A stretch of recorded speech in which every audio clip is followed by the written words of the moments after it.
Hello मेरे प्यारे बच्चों। आज हम लोग देखेंगे यहाँ पर पास्ट टेंस को। इससे पहले हम लोगों ने प्रेजेंट टेंस के बारे में समझ लिया है, ठीक है। और यहाँ पर हम लोग पास्ट टेंस को स्टार्ट करेंगे, जिसमें हम लोग वाज वर का इस्तेमाल करेंगे और इस्तेमाल करते हुए इसका ट्रांसलेशन करेंगे। आज की हमारी ये एक्सरसाइज नंबर 2 है। अगर आप लोगों ने एक्सरसाइज नंबर 1 नहीं देखी है तो आप लोग प्लेलिस्ट में जाइएगा, वहाँ पर आपको ट्रांसलेशन के नाम से आपको प्लेलिस्ट मिल जाएगी, जहाँ पर आपको टेंस के बारे में दिया गया है, ठीक है। तो हम लोगों ने एक क्लास से स्टार्ट किया है, लगातार हमारी ट्रांसलेशन की क्लास चलेंगी। जितने भी आपके एक्सरसाइज होंगे यहाँ पर कंप्लीट करा दी जाएंगी। आप क्लास 10 में हो या किसी भी क्लास में हो, ये वीडियो आपके लिए इम्पॉर्टेंट है, ठीक है। पास्ट टेंस की पहचान के बारे में अगर हम बात करें तो जिस वाक्य के लास्ट में क्या आ जाए, था आ जाए, थी, थे, ठीक है। था, थी, थे, क्या बताएंगे आप लोग? आप बताएंगे था,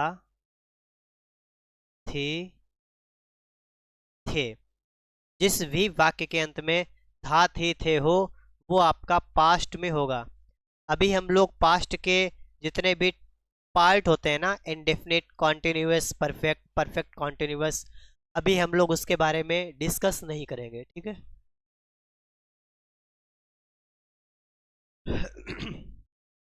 तो देखिएगा, आप सभी जानते हैं कि आपके सब्जेक्ट जो होता है वो सिंगुलर भी होता है और प्लूरल भी होता है। जैसे मान लीजिए आपके सामने मान लीजिए आ जाए, जैसे ही, सी, इट, बॉय या किसी का नेम, ये सभी होंगे सिंगुलर। इनके साथ हम लोग वाज का इस्तेमाल करेंगे। इसके साथ वर का इस्तेमाल करेंगे। ये क्या हो जाएगा? आई, वी, यू, दे, बॉयज। इन चीज़ों के साथ हम लोग किसका इस्तेमाल करेंगे? वर का इस्तेमाल करेंगे, ठीक है। यहाँ तक आप सभी को क्लियर है? तो हम लोग अपने सेंटेंस की स्टार्टिंग करते हैं। क्या लिखा हुआ? पहला पहला है कि राम बुद्धिमान था। इसको इंग्लिश में किस तरीके से बना लेंगे? RAM, क्या हो जाएगा? राम। इसके बाद हो जाएगा वाज। बुद्धिमान क्या होगी? इंटेलिजेंट। तो राम वाज इंटेलिजेंट, इसका मतलब हुआ राम, वाज का मतलब हुआ था, इंटेलिजेंट का मतलब हुआ बुद्धिमान। राम बुद्धिमान था तो हो जाएगा राम वाज इंटेलिजेंट। हो सकता है आप लोगों को इंग्लिश में जो भी स्पेलिंग है वो याद ना हो। अगर याद नहीं है तो आप लोग यहाँ पर समझ लीजिएगा, याद कर लीजिएगा, अपनी कॉपी पर नोट भी कर लीजिएगा। अगला है कि मोहन अमीर था। इसको किस तरीके से बनाएंगे?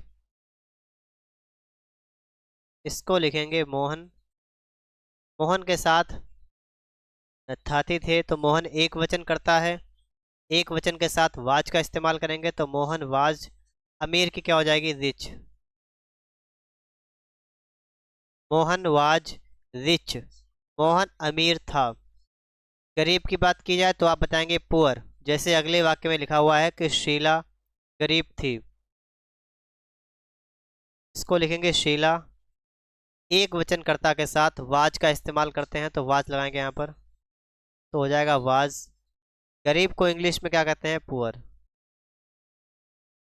ठीक है। इसी तरीके से हम लोग अगला सेंटेंस देखेंगे। राधा नर्तकी थी। राधा को इंग्लिश में क्या लिखेंगे? राधा, ठीक है। अब ये किसी का नाम है, नाम के साथ था की अंग्रेजी क्या होती है? वाज। तो यहाँ पर हम लोग क्या लगाएंगे? वाज नर्तकी। नर्तकी, नर्तकी का मतलब डांस करने वाली। तो डांस करने वाली के लिए हम लोग किसका इस्तेमाल करेंगे? डांसर। क्या लगाएंगे? डांसर। अगले में क्या है कि वह बहुत मोटा था। यहाँ पर वह लिखा है तो वह के लिए हम लोग लगाएंगे ही। क्या लगा लेंगे? ही। था की क्या लग जाएगी? वाज। बहुत मोटा, इसको इंग्लिश में क्या कहेंगे? Very fat.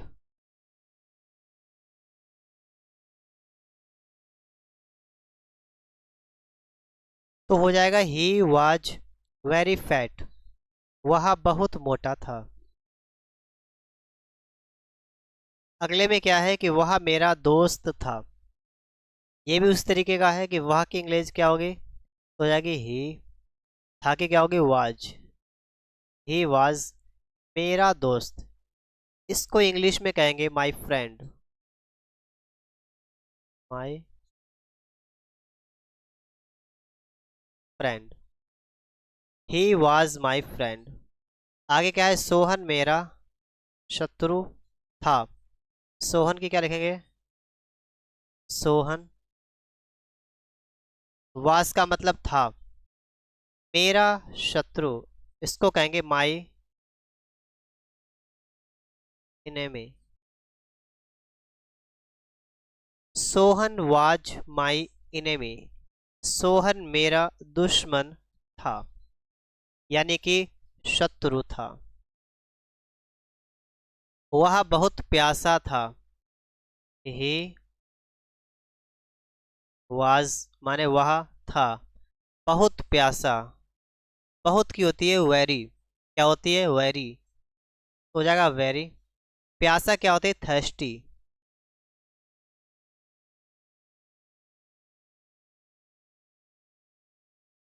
He was very thirsty. वह बहुत प्यासा था। सीमा बहुत सुंदर थी। सीमा बहुत सुंदर थी। क्या लिखेंगे? सीमा। वाच का मतलब थी। वेरी का मतलब बहुत। सुंदर की क्या लिखेंगे? ब्यूटीफुल।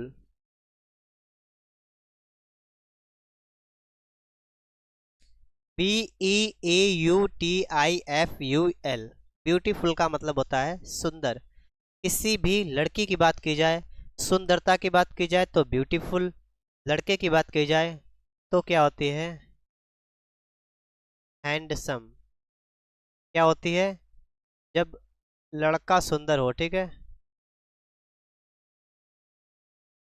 तो क्या लगाओगे आप लोग? Handsome boy.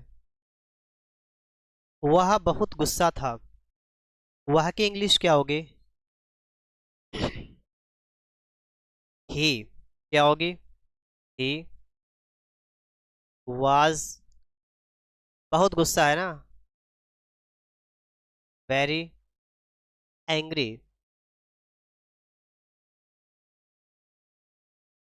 He was very angry. Sad का मतलब क्या होता है? दुख। लेकिन गुस्से की क्या होगी? एंग्री। बोलिएगा आप सभी को यहां तक क्लियर हो गया है?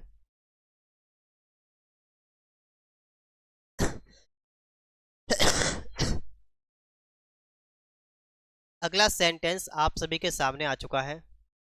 वह बहुत दुखी था। He was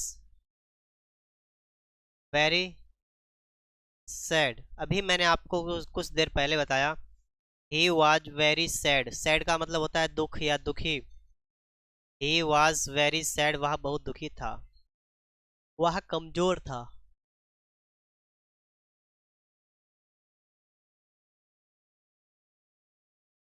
he was weak. He was weak, यानी कि वह कमजोर था। कमजोर की स्पेलिंग आप लोग ध्यान से याद करिएगा। बीच में क्या होता है? WE, उसके बाद ए। छात्र मेहनती था। छात्र की क्या होगी? स्टूडेंट। कहेंगे द स्टूडेंट। वाज का मतलब हो जाएगा था। मेहनती की अंग्रेजी आप लोग क्या लिखेंगे? Hard working.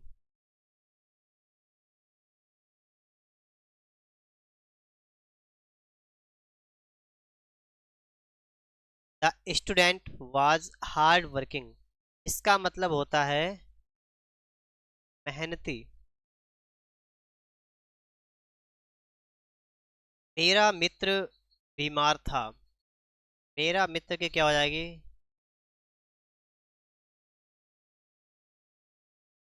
My friend was sick, यानी कि बीमार था। श्याम बहुत शैतान था, इसको लिखेंगे श्याम वाज वेरी, शैतान क्या हो जाएगी?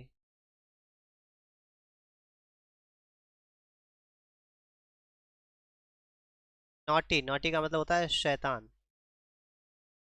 इस तरीके से हम लोगों ने यहाँ पर पास्ट टेंस के बारे में समझा है, सीखा है, और एक्सरसाइज नंबर 2 को कंप्लीट कर लिया है। उम्मीद करते हैं कि आप सभी लोग भी बेहतर तरीके से यहाँ पर सीख गए होंगे और कोई भी समस्या आपको नहीं होगी। अब हम लोग इसके आगे फ्यूचर टेंस के बारे में समझेंगे। ये मत समझिएगा कि ये इतना सिंपल है, आगे भी आपको सिंपल मिलेगा। धीरे धीरे हम लोग हार्ड की तरफ बढ़ेंगे, लेकिन एक्सरसाइज जो होती है ना, वो सिंपल से हार्ड की तरफ चलती है। प्रेजेंट पास्ट फ्यूचर के बारे में पहले आपको जानकारी हो जाएगी। उसके बाद हम लोग प्रेजेंट के जो 4 पार्ट होते हैं, present indefinite tense, continuous, perfect, perfect continuous, इन सब के बारे में डिस्कस करने वाले हैं। ओके,